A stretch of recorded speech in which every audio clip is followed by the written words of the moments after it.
बच्चों, स्वागत है आपका अपने YouTube चैनल बोर्ड ज्ञान अकेडमी पर। बच्चों, हम लोग समांतर श्रेणी शुरू कर चुके हैं और इसमें हम लोगों ने क्वेश्चन नंबर दूसरे के यानी क्वेश्चन नंबर 7 क्वेश्चन कर रहे हैं हम लोग। बतलाना इसमें क्या समांतर श्रेणी है, यदि है तो उसके अगले 3 पद ज्ञात कीजिए। देखो बच्चों, प्रथम पद को हम ए से रिप्रेजेंट करते हैं। ए बराबर कितना हो जाएगा हमारा 2। प्रथम पद क्या हो जाएगा हमारा 2 हो जाएगा। अब हम इसमें इसका जो कॉमन डिफरेंस होता है, सार अंतर जो होता है, d1 d2 निकाल कर देख लेते हैं, सेम आ रहे हैं नहीं आ रहे हैं। सार अंतर d1 बराबर कितना t2 माइनस t1। t2 ये t1 t2 t3 t4 dead okay. d1 is equal t2 कितना हमारा 5/2, t1 कितना हमारा 2, t2 हमारा 5/2 और t1 कितना हमारा 2। d1 बराबर कितना आ जाएगा, इसके नीचे 1 मान लेंगे, क्रॉस मल्टीप्लाई कर लेंगे बच्चों। 1 की 5 में करेंगे, 5 1 5, 2 2 4 और 2 1 2। क्रॉस मल्टीप्लाई, नीचे माइनस का साइन है, माइनस का साइन नीचे वाले की आमने सामने, राइट। d1 इज इक्वल 5 में से 4 जाएगा, 1 बचेगा, 1/2। d1 हमारा 1/2 आ रहा है। देख लेते हैं d2 भी 1/2 आएगा क्या। अब निकालेंगे हम लोग d2। d2 इज इक्वल कितना t3 minus t2। d2 is equal t3 कितना हमारा 3 माइनस और t2 कितना हमारा 5/2। बच्चों इसके नीचे कुछ नहीं है, 1 मान लेंगे, फिर क्रॉस मल्टीप्लाई करेंगे। d2 इज इक्वल 3 2 6, 5 1 5, नीचे वाली की आमने सामने। 6 में से 5 जाएगा बच्चे, कितना आ जाएगा हमारा 1/2। यानी यहाँ तक तो सेम आया। एक टर्म्स और निकाल कर देख लेते हैं हम लोग, यानी एक इनके बीच का कॉमन डिफरेंस और निकाल कर देख लेते हैं। d3 is equal t4 minus t3। d3 बराबर t4 कितना बच्चे हमारा 7/2 माइनस t3 कितना हमारा 3 है, इसके नीचे कुछ नहीं है, 1 होगा, राइट। d3 इज इक्वल 7 1 7, 2 3 6 और नीचे की आमने सामने 2 1 2, okay. After this d3 is equal 7 में 6 जाएगा, 1 बचेगा 1/2। यानी यहाँ से साफ साफ पता चल रहा है d1 भी हमारा 1/2 आया, d2 1/2 आया, d3 भी 1/2 आया। यानी इनके बीच का जो सार अंतर है, कॉमन डिफरेंस समान आ रहा है। तो लाजमी यही है कि हमारी समांतर श्रेणी होगी, तो हम इसके क्या अगले 3 पद ज्ञात कर सकते हैं। कौन सा निकालेंगे, 1 2 3 4 5 6 एंड 7। n पद फॉर्मूला होता है बच्चों हमारा n पद निकालने का, tn is equal a plus n minus 1 into D, right. कौन सा पद निकालेंगे हम लोग, 5।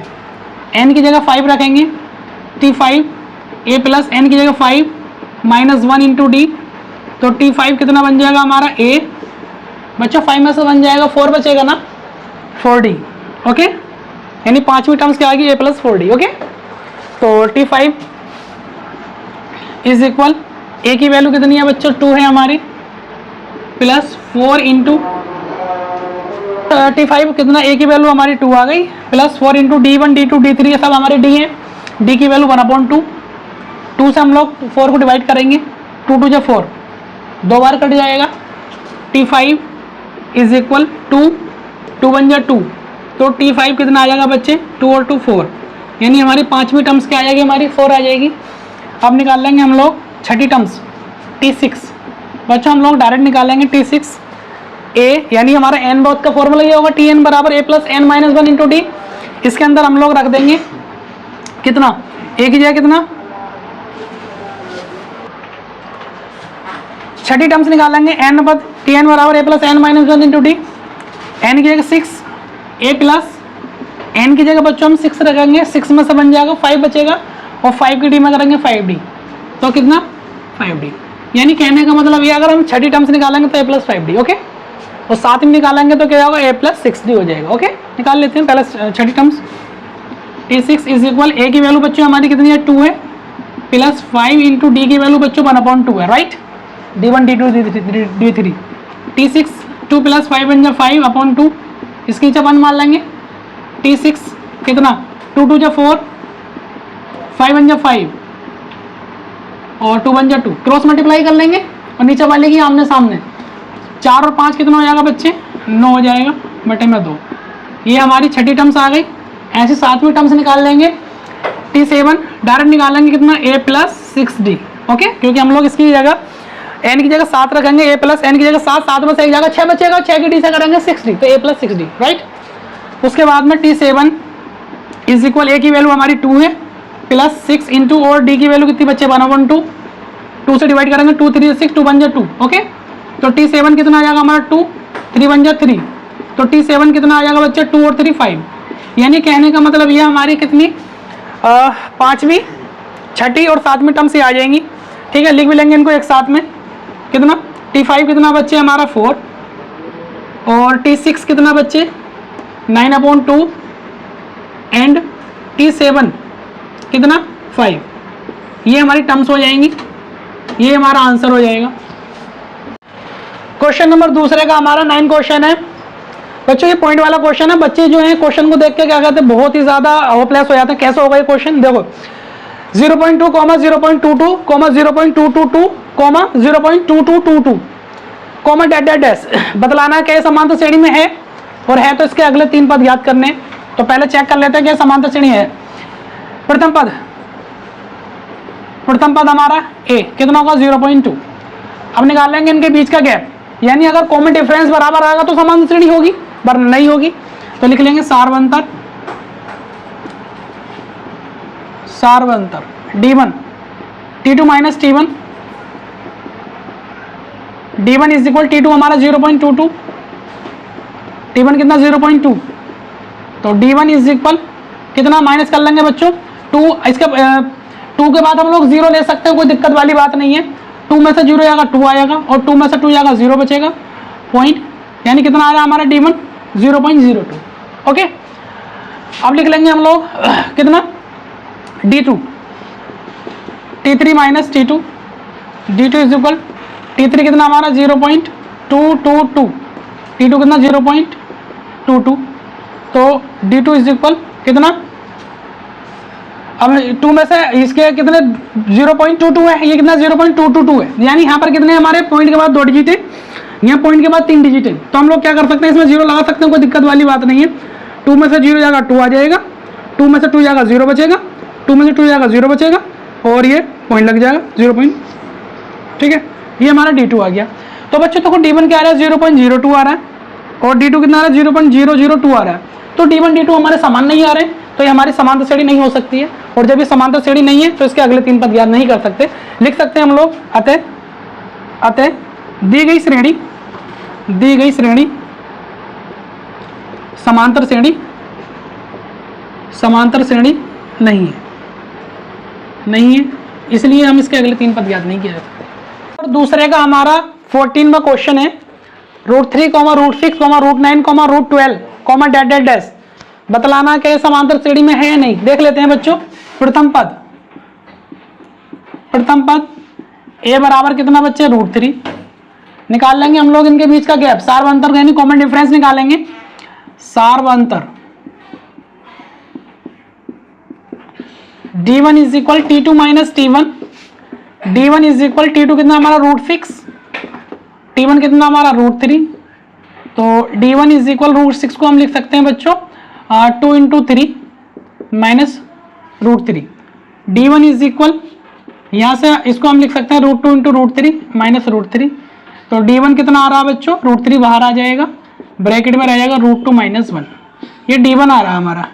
ऐसे निकाल लेंगे हम लोग, ऐसे निकालेंगे d2, तो d2 = कैसा आएगा हमारा T3 - T2, तो d2 = T3 कितना हमारा √9 - T2 कितना हमारा √6, d2 = √9 को हम लिख सकते हैं कितना 3 × 3 माइनस ये हमारा √2 × √3 लिख सकते हैं हम लोग, अलग अलग कर लेंगे कोई दिक्कत नहीं है। d2 = यहाँ से क्या निकालेंगे हम √3 कॉमन निकालेंगे, तो कितना आएगा हमारा एक √3 रह जाएगा बच्चों, बिकॉज इस रूट के अंदर 3 × 3 है, इसको अलग अलग करेंगे √3 × √3 लिख सकते हैं। तो यहाँ से जैसे ही √3 बाहर निकालेंगे तो एक √3 रह जाएगा, यहाँ से √3 बाहर निकाला क्या आ रहा है हमारा √2 आ रहा है। तो बच्चों यहाँ से साफ साफ पता चल रहा है d1 और d2 हमारी वैल्यू अलग अलग आ रही हैं, और ये d1 और d2 अलग अलग आ रही हैं तो इस वाली श्रेणी में हम लोग अगला पद ज्ञात नहीं कर सकते, यानी अगले टर्म्स नहीं निकाल सकते, क्योंकि हमारे कॉमन डिफरेंस कैसा हमारा अलग अलग आ रहा है। यानी ये √3 D1 कितना √3 ब्रैकेट √2 -1 आ रहा है, और D2 क्या आ रहा है हमारा √3 ब्रैकेट √3 -√2 आ रहा है, अलग अलग आ रहा है। जब अलग अलग आ रहा है तो हम लोग इसका अगले नेक्स्ट पद ज्ञात नहीं कर सकते। क्वेश्चन नंबर दूसरे का हमारा 13 क्वेश्चन है, a, 2a, 3a, 4a dash dash dash. बताइए क्या ये समांतर श्रेणी में है? यदि है तो इसके अगले 3 पद ज्ञात कीजिए। देखो बच्चों, प्रथम पद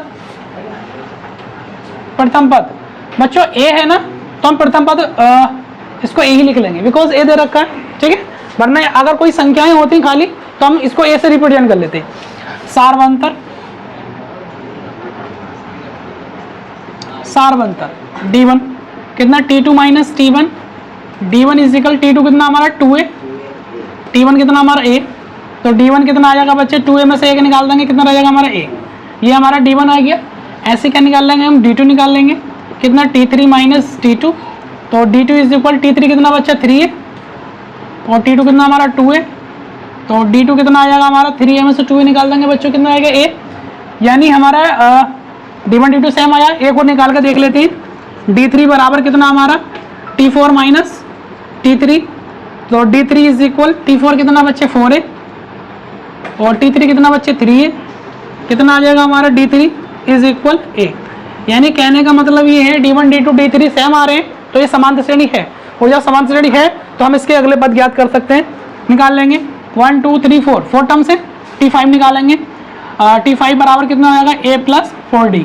हम लोगों ने फॉर्मूला बताया था n पद का, a + n - 1 × d होता है। n की जगह हम 5 रखेंगे, तो a + n की जगह 5 रखेंगे, 5 में से बन जाएगा कितना आएगा हमारा 4, a + 4d हो जाएगा। T5 = a की वैल्यू कितनी हमारी a ही है, + 4 × और d की वैल्यू भी a है, तो T5 कितना आएगा हमारा a + 4a, T5 कितना बन जाएगा हमारा 4a, और a कितना हो जाएगा हमारा 5a, T5 आएगा।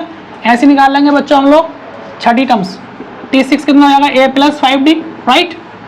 T6 = a ऐसे आ जाएगा, 5 × और d की वैल्यू कितनी है बच्चे a है हमारी, तो T6 कितना a 5a की मन में करेंगे, 5a की 5 की हमें 5 है, और a कितना आएगा 6 से हो जाएगा।